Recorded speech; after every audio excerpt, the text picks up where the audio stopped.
there, welcome. My name's Phyllis and happy Halloween. For today's video, I'm going to be making a spooky pair of bloomers. So maybe they're not actually that spooky on their own, but I do have a spooky outfit at the end for you.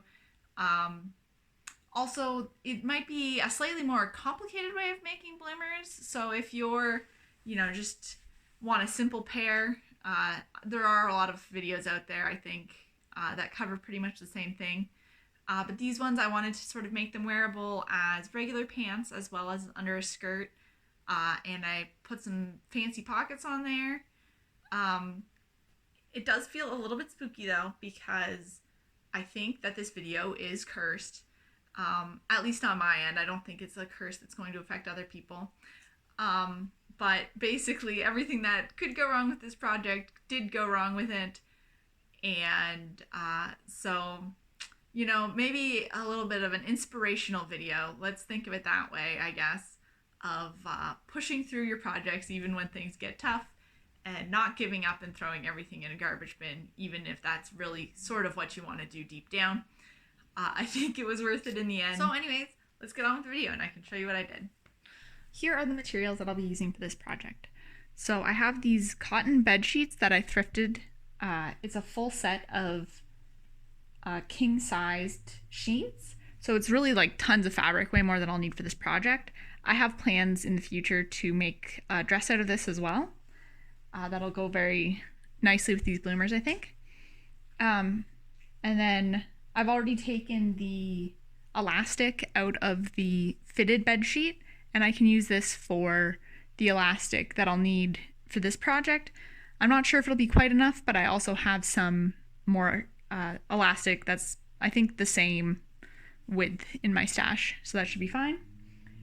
And then for the pattern, I'm using this McCall's M7131 for these culotte shorts or pants. I've used this pattern several times before to make culottes as well as bloomers. I think probably for this kind of project though, any wide leg pant would work probably pretty well. I'll just be basically, instead of the pleats, I'll be just putting gathers in along the whole top, and I'll probably be taking some width away as well, and then gathering on them at the bottom, basically, is the plan, as well as adding some, fun extra details. I will say though that the waistband on this pattern was like way too big the first time I made it. So that's something to watch out for if you are looking at using this pattern at all. I might just draft my own waistband for this project as well, which is what I've done when I've used in the past. And then, yeah, just some general notions. I'm sure I'll have to use my seam ripper as well, but I didn't feel like putting that out. Since I've used this pattern before, I figured instead of making a mock-up, I could just try on my previous pants and note down what I wanted to change from there. This was a huge mistake, but I'll get to that later. These shorts were the first thing I made from this pattern, and they're a pretty good pair of pajama bottoms. Essentially, I just did exactly the pattern out of the envelope, but I made them slightly shorter than the shortest version, and I took in the waistband quite a bit. Next up is this pair of bloomers. I made them out of a bed sheet, intending them to be a wearable mock-up, but then never made a final version. So now these function as my main pair of bloomers that I wear under everything. For these bloomers, I basically laid the pattern pieces out next to each other so there was no side seam, and made a full elastic waistband instead of pleating them or gathering them on the front, and then I added solid cuffs to the bottom. I don't want my new pair of bloomers to be quite this full, and I'd also like to have side pockets, so this isn't what I'm going to do. And now for my pirate pants. I deviated further from the pattern on these ones. I reduced the volume by quite a bit, I tapered the legs, I added cuffs, I drafted a new waistband with no elastic, and I added a button fly. I love these pants, and they're the reason that I had the hubris not to make a mock-up this time. Maybe this hubris would have been earned if I had the actual pattern that I used to make these pants, but I think I might have made even more alterations than I remember, and I, for the life of me, cannot find the pattern pieces that I traced out to do it. So for the pirate pants that I made, I took out 14 centimeters from each panel of the pants. So that's quite a bit of volume total, but I think that it looked pretty good. At least I really liked how the back looked. I think that for this particular project, I want the front to be a little bit less gathered than it is on those pants, and also I'm not going to taper these pants, so a little bit less volume will be okay. So I'm thinking what I'll do is I'll take out 16 centimeters from the front, which is just a little bit more, and 14 from the back like I did last time. And instead of tapering them down, what I'm going to do is I'm just going to go straight along these seams. I also think I might make this pocket piece just a little bit more curved, because I think that'll be a little bit more cutesy, which I think is what I'm going for. Okay, so for the length, I decided just measuring from my waist to my knee is about 21 inches. So I'm going to just go with 22 to give me some safety with the hem. So then I just measured that length at a couple points along the pants so that I could make a straight line to cut them. Once I had everything all traced out, I just used my French curve to draw a more curvy pocket curve. So this is the original pattern piece for the pocket pattern, as well as this piece from the original pattern. So this basically goes in the front section of the pocket, with like a line cut out, and then this goes behind it like this. You can always have bigger pockets, right? So this is my improved pattern that I had, just that I kept in with the pattern itself. But however, I cut a little bit more off of this opening area just to make it a little bit rounder for this project. So I've cut out another copy of this, and I'm just going to use this line here to cut out the section that needs to be cut out so that it matches. So that lined up, and then trace this like so. You can probably do this on any pants pattern, I guess, if you want to have a side opening instead of just having it right in the seam. For a lot of skirts and stuff that I make too, I take this front pattern and I just copy this line onto like the front of my skirts and stuff to give it a nice opening. Because I love pockets and I love those kind of details. I was thinking over exactly how I wanted to sort of decorate these pants and what details I wanted to add, and I decided that I wanted them to be a bit longer. So I wanted, instead of going just to my knee, I wanted to have like the elastic sort of at my knee and then a ruffle that would cover my knee. So I added about 3 inches to the pattern. You can see I just sort of taped it on there to each side. And I wanted to have some pin tucks a little bit above where the elastic channel was. So I added 3 rows of pin tucks to the fabric rather than actually drafting it into the pattern itself. I just did this because I thought it'd be a little bit easier. I did film how exactly I did that, but they kind of turned out uneven, so I can't actually recommend the method that I used. It could just be that I don't have enough practice or something I did wrong. Either way, I don't know if it's the method or if it was me, so I'm not going to actually show you that footage. So yeah, essentially I decided I'm going to use this finished edge of the fabric as my hem of the pants, so I won't need to bother hemming them. Save a little step there. And then I'll just get these traced and cut out and keep on moving along. So in this clip, you can see me really like futzing around with the waistband. As I was tracing it out, I thought of some cool new ideas for it. Originally, I was just going to do it the same way as I did for my first pair of shorts, like just straight from the pattern, but then I thought, hey, why not get fancier?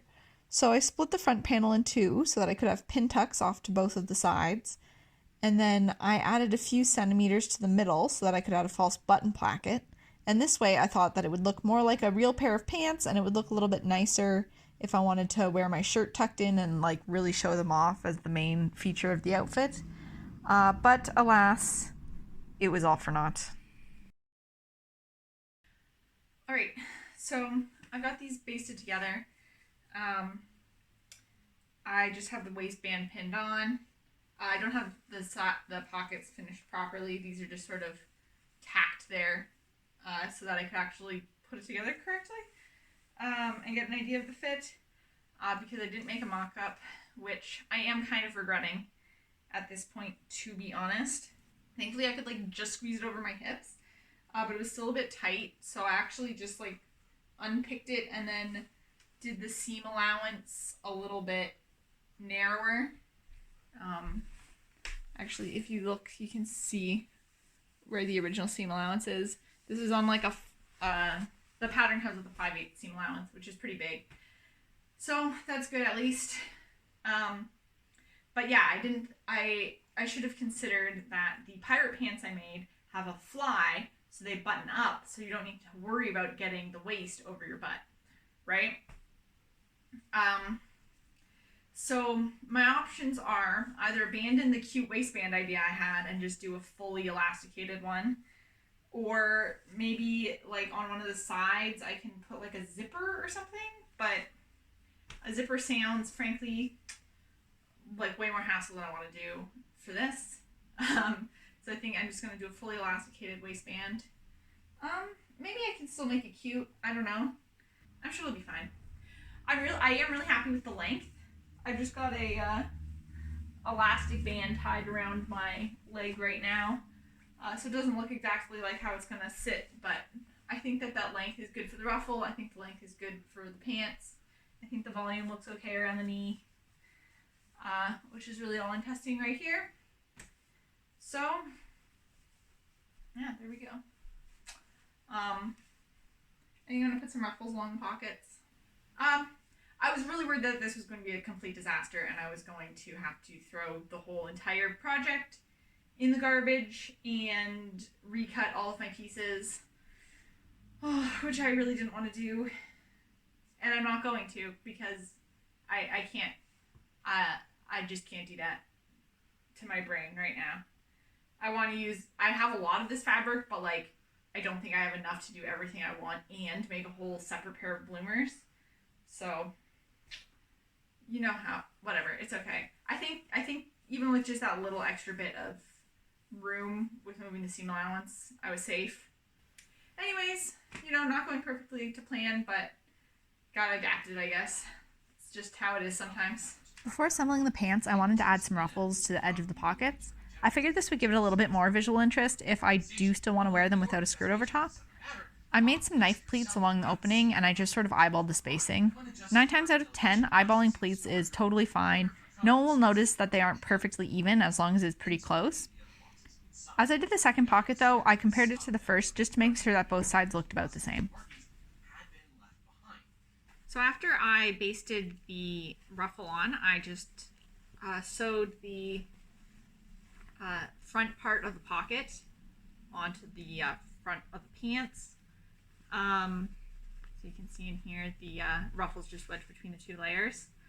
And then I'm going to actually unpick that basting line that I did, and that way I can cut down the seam allowance just of the ruffles because they're very, very bulky, and it makes this seem a little bit ridiculous to try to work with.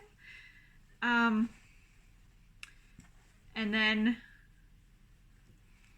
once I've done that, I'm going to just like understitch the inside of the pocket so that you won't be able to see it from the outside when you're wearing it. And then stitch this back portion of the pocket onto the back. See if I can line this up. Sort of like this. I'm just showing you this now because I think it's a little hard to see on camera. So then that'll go back there once this is flipped the right way out, right? And then I will bind the inside edge of the pocket for once, because I usually forget to, and then I end up with an unfinishable seam here when all the pants are assembled. So then I'll just finish that seam and then sew it to the pants, and then it'll just be able to assemble all in one piece to the back part of the pants and the waistband. You can see I've already finished it on this side. So this is basically what it'll look like. And then that way I can just treat this all as one and sew up the side seam to the back of the pants, and then sew on the waistband to the top. And the pocket's already in there, all nice and functional. Okay, so I thought I was filming just now, but apparently I wasn't, so I guess I'll just explain what I'm doing. So after I finished the pockets, I've got the front of the pants here. Actually, I already sewed the crotch seam together and the butt seam, if that's what you want to call them, and clipped them as like pretty much my first step when I was making the sewing everything together. I do this just because I always seem to get very confused when I'm sewing pants together, and like I end up with some sort of abomination where it's like one huge tube, or like two tubes that like don't wrap around your body correctly. I'm not quite sure how I manage to do it all the time, but I think the way that I figured out that works best for me is to when I cut the pieces out, the fabric's usually pinned together because I cut them out at the same time, right? And then before I even unpin them, I just sew the crotch seam and the butt seam together, because that way I end up with like basically two big pieces, like the front and the back as one piece, and then I can just lay them wrong sides together and sew up the side seams and the inseams, and it just makes more sense to me. For some reason, when I have like the 4 pieces of pants floating around, like the geometry just completely confuses me. Anyways, so I just basically cut down one side of the seam allowance so that I can flat fell them. Usually I like to flat fell all of the seams in my pants because it just feels like the right thing to do. And I think it looks nice. I think it's a nice way to finish things. But since I'm making my seam allowances very narrow on these, that's not going to be possible on the outside seams at least. So I'm just going to use bias binding. But yeah, so I'll just flat fell these. I'll iron this over and then sort of iron it flat, and then just sew right up along there. And we should have a nice strong seam so that you don't bend over and rip your butt open. Rip your butt of your pants open. Okay, so I have the seams all felled flat now. So looks pretty good from the outside, I think. Doesn't look quite as nice from the inside, but it doesn't really matter what it looks like on the inside, right? So now all I have left to do is sew up the side seams and the inseam, and I'm gonna have to recut the waistband because I'm abandoning my old waistband. So I guess that's a little bit more work, but I'm almost done, I think, pretty well. I've got all my bias binding, I think, that I need for the project already cut out, so on we go. I got the side seams all done up. I think the fit's okay. You know, it is what it is, I guess, but these are really flying out like wings. I think these probably should be top stitched down. Yeah, because then they'll lie a little bit flatter. This is not the most flattering look here, I don't think. So I guess I'm going to just unstitch this from the top where I've stitched it. Stitch this down as close as I can to the seam line anyways. Maybe look a little bit more under control. Unless, like, I don't know, my pants are gonna fly away on me. Okay, yeah, I stitched it down on this side, and way, way better. This side I haven't done yet, but look at the difference. Oof.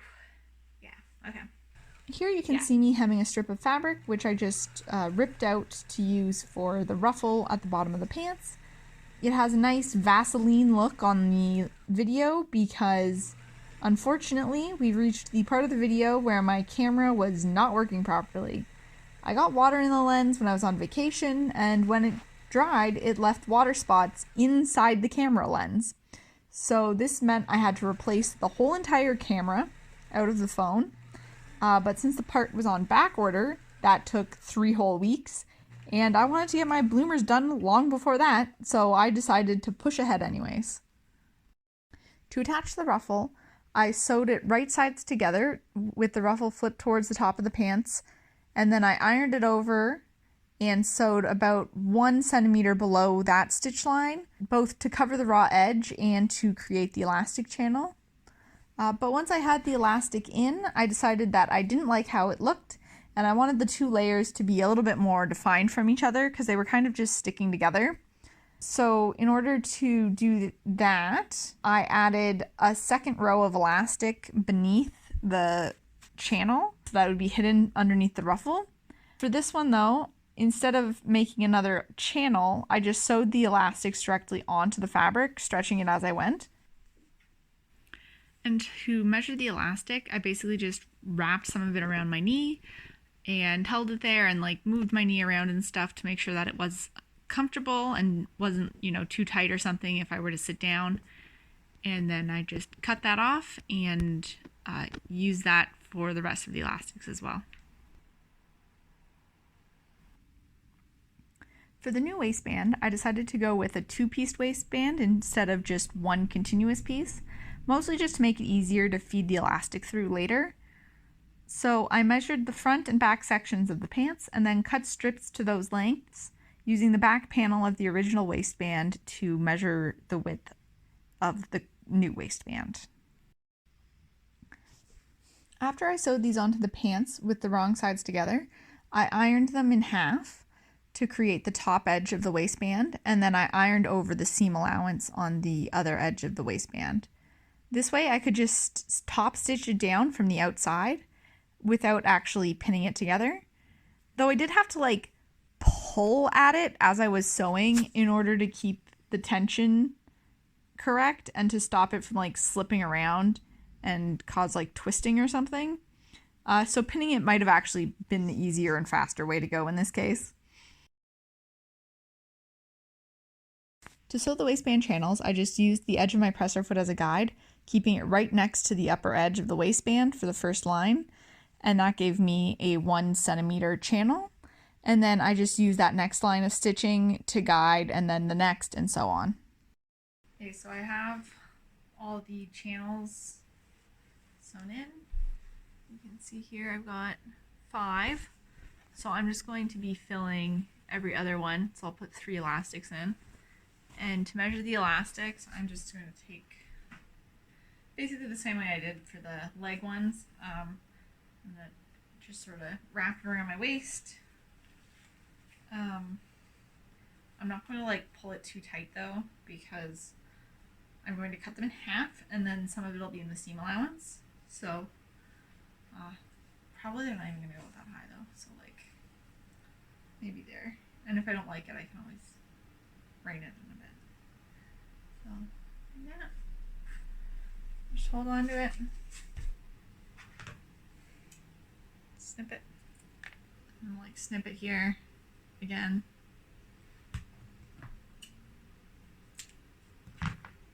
And then I need 6 total.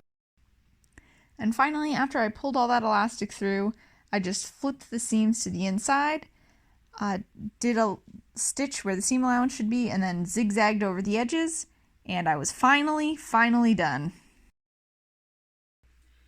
Reveal time. Here are the pants in their final form. I think they turned out pretty good. I'm a little bit sad about the waistband still, but I think it looks okay. I probably won't actually wear this with a shirt tucked into it. I'll probably, if I want to wear them on their own, wear them with like a shirt with a nicer hem than this one has. But there you go. I think they're wearable. do a little spin. Ta-da! Well, this outfit is kind of cute, I think. Needs a little bit more work. But I did make these with a specific outfit in mind that I got to wear out last weekend for Halloween, which is on Monday. Yeah, so I can either wear them like this, where they sort of hit below the knee, or I can even sort of pull them up a little bit and wear them a little shorter. I think it works either way. Yeah, so I will show you the other outfit. And here we have a very different outfit than the other outfit. This one's a little bit more scary. Well, not really scary, but you know, violent. I've got my bloody knife earrings and necklaces and all that jazz. What do you think? If you have any other ideas for ways that I could style this, please let me know. I've got a lot of red clothing, but a lot of it's a different shade of red, so it doesn't work out quite as well. If you have any questions, please leave me a comment. If you have any requests of things that you think that I should make or film, please let me know. The next video I do is probably going to be the walkway dress challenge. I have my fabric picked out for it here behind me. And then after that, who knows? I might make a dress, like a full JSK, a bit more complicated, to go with the same fabric as these bloomers. That's something I have planned to do in the future. If you like the video, please give me a like or comment or whatever. If you want to see future videos, subscribe, I suppose. They're not going to come out consistently. So bear that in mind. Yeah. Thank you for watching and happy Halloween!